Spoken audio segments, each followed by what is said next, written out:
எளிமையா சொல்லினே, இந்த உடல் சார்ந்து நீங்கள் உலகாயுதமான வாழ்வியல் தேவைகளுக்காக மட்டும் உங்களை வாழ செய்வது அசுத்தமாயி.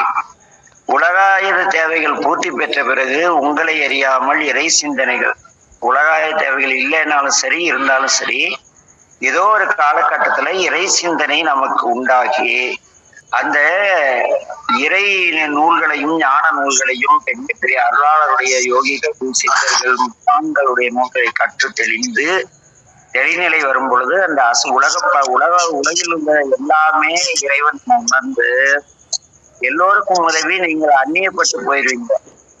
அந்நியப்பட்டுன்னா அவரு ஐயா மாதிரிலாம் வராது, எங்க அப்பா எல்லாம் வராது, எங்க தாத்தா மாதிரி வராது அப்படிங்கிற மாதிரி போய்க்குது. அந்த அசுத்த மாயை இங்க உலகாயுதத்தில் உழன்று இந்த உலகில் உள்ள எல்லாமே நாம் பக்குவப்பட என்பதை தெளிந்து நம்மளை தெளிவுபடுத்தக்கூடிய மாயைக்கு அசுத்த மாயின்னு பேரு. இந்த உலகில எல்லாமே நாம் பக்குவப்படதான் இருக்கு அப்படின்னு யாருக்கிட்டையும் கோபம் கொள்ளாம அந்த 5 கடமைகளை செய்ய தூண்டுவது அசுத்த மாயை. இந்த 5 கடமைகளை செய்து ஒரு படிநிலையில் நீங்கள் உயரும் பொழுது எல்லாரும் அப்பா கைலாசா வேற லெவல்பா, எங்க ஞானாசிரியர்ப்பா, இவர் ஊனாசிரியர்ப்பா, இவர் கோணாசிரியர், இவர் அருளாசிரியர்னு ஏதோ டைட்டில கொடுத்து அதை நம்பி இந்த ஆன்மாக்கள் போய் இந்த குரு அந்த திருமுறை சொல்றவங்க, யோகம் சொல்லி தர்றவங்க, உளவாரம் சொல்லி தர்றவங்க, யாரா இருந்தாலும் சரி முன்னிலை நடத்துறவங்க என்ன பண்றாங்கன்னா தான் சிவம் என்ற ஒரு அகம்பாவத்தில், அது பாவம் உடலால் செய்வது, அகம்பாவம் மனதால் செய்வது. அகம்னா மனசு, மனதால் தன்னையே சிவனாக காட்டிக்கொண்டு அன்னைக்கு பார்த்தீங்களா ஒரு வீடியோ பார்த்தேன், ஒரு குருநாதரை உட்கார வச்சு மூட்டை மூட்டையா கலர் கலரா பூ கொட்டுறாங்க, பக்கத்துல இருக்கிற சாமி மேல ஒரே ஒரு கிள்ளு சரா இருக்கு அநியாயத்துக்கு.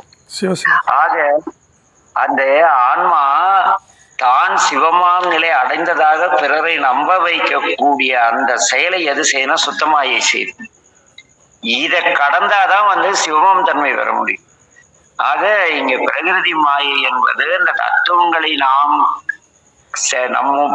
தத்துவங்களை ஏற்று அதை புரிந்து கொண்டு வாழ்ந்து பக்குவ நிலை அடைந்து அதற்கு பிறகு இது எல்லாம் ஒரு காலகட்டத்தில் நம்மை கடந்து விடும் என்று உணர்ந்து அதற்கு பிறகு ஞான நூல்களை கற்று அவ்வழி வாழ முயற்சிக்கும் பொழுது நானே கடவுள், ஐயாதான் கடவுள்னு 10 பேர் சொன்னா போதும், போட்டோ போட்டு மாலை மாட்டினா நம்மளே போட்டோ பிரிண்ட் எடுத்து விற்க ஆரம்பிச்சிருவோம். அதுல சிக்காதவங்களே யாரும் கிடையாது. சுத்தமாயில பங்காரடிகளார், ராமகிருஷ்ண பரமஹம்சர், நம்ம ஐயா சிவானந்தர், வேதாத்திரி தாத்தா, ஐயோ வித்யானந்தம் வேற லெவலு, ஐயம் லார்ட் பரமசிவாங்கலாம். சுத்தமாயி அப்படியே போட்டு வளைச்சு எல்லாரையும் காலடியில கொண்டு தள்ளி உங்களை கடவுளாக காட்டும். இதை கடக்கிறது ரொம்ப கஷ்டம். ஆக பிரகிருதி மாயை 3. மாயை என்பது ஆன்மா தன்னுடைய குற்றங்கள் நீங்கி இறைநிலை அடைவதற்காக இறைவனால் உருவாக்கப்பட்ட ஒரு நதி. அந்த நதியில் நாம் நீந்துவதற்கு பிரகிருதி மாயை என்கின்ற பஞ்சபூத பிரேதத்தை நமக்கு தருகிறார். அந்த பஞ்சபூத தத்துவம் அசுத்த மாயையிலே நாம் பயணிக்க உதவக்கூடியதான் நீங்க சொன்ன அந்த வித்யா தத்துவம், போக்குவரத்து எல்லாம் இருக்குல்ல. அதுக்கு இன்னைக்கு டைம் இல்லை. இன்னைக்கு நம்ம தலைப்பு மாயை, அதை மட்டும்தான் சிந்திச்சிருக்கோம்.